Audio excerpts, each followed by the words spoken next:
안녕하십니까? 자, 이번엔 여러분들이 경찰 수사론 부분의 문제인데요. 7번 문제부터 보실 차례입니다.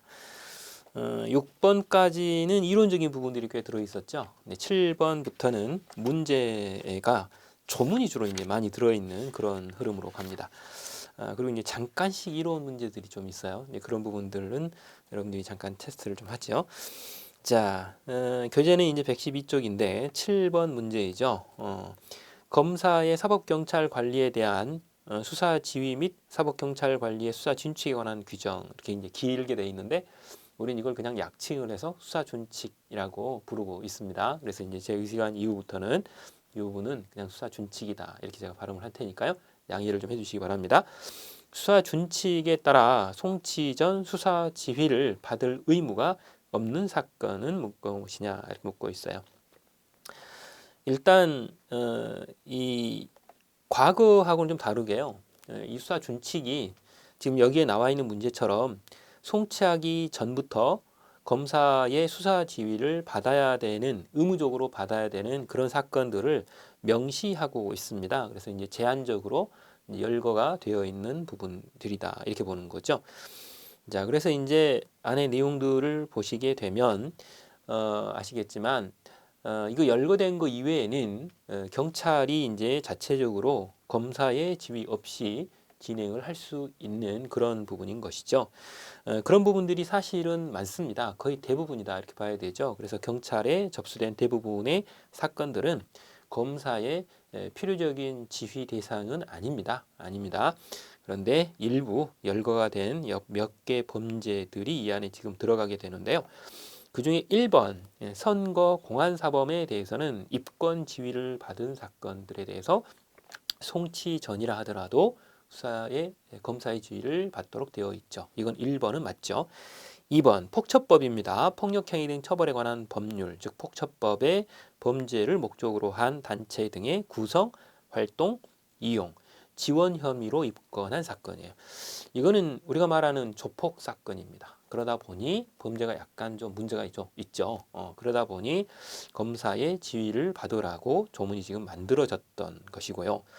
3번을 보게 되면 사건 관계인의 이의제기 등 사유로 사건 관계인의 인권 보호, 그 다음에 수사의 투명성을 위해 사건 송치 전 지휘가 필요하다고 인정하는 사건입니다. 이런 경우는 문제가 되는 부분이 사건 관계인의 이의제기가 지금 계속되는 경우죠.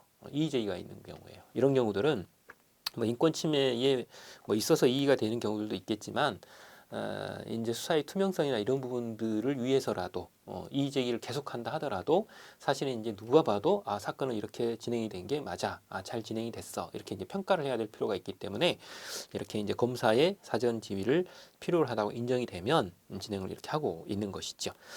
그 다음 4번입니다. 5억 원 이상의 사기 등 혐의로 특정 경제범죄 가중처벌 등에 관한 법률을 적용하는 사건 이렇게 되어 있는데 특경법은 이 사기 액수나 이런 것들을 일정 금액 이상일 때 적용을 많이 하죠. 이제 그것이 이제 대부분 5억 이상일 때 적용이 많이 되는데 이런 5억 이상의 사기 사건이라 하더라도 송치 전에 검사의 지휘를 받는 건 아니었습니다. 그래서 정답이 일단은 의무적으로 하는 건 아니어서 정답은 4번이 된다 이렇게 보는 것이죠.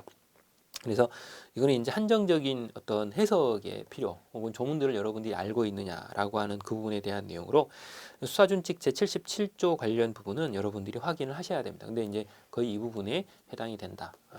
이렇게 보시면 되죠.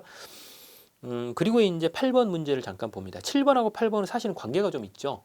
그래서 일단 보시면 8번 문제 보시면 수사 준칙에 따라서 중요 범죄의 입건 지휘를 받을 의무가 없는 사건은 그랬어요. 원래 입건을 할 때는 뭐 경찰이 자체적으로 입건을 하실 수 있거든요. 그런데 이 중에 아주 문제가 있는 사건들은 검사의 입건을 할 때부터 지휘를 받을 의무가 있는 것들이 일부 있더라라는 거예요. 그래서 첫 번째 1번 같은 경우는 대공 한자로 써놨죠. 대공상권 관련 사건입니다. 북한 관련이거나 하는 이런 경우들이죠. 그 다음에 이제 선거 관련 사건인데 선거 관련 사건 중에도 정당과 관련된 범죄와 같은 이런 경우들은 입건 지휘라고 해서 검사가 입건할 때 지휘를 하는 이런 경우입니다. 그 다음 두 번째는 이제 노동 관련이거나 혹은 집단행동 관련 범죄 사건에 있어서는 입건 자체부터 지휘를 하게 되는 이런 형태입니다.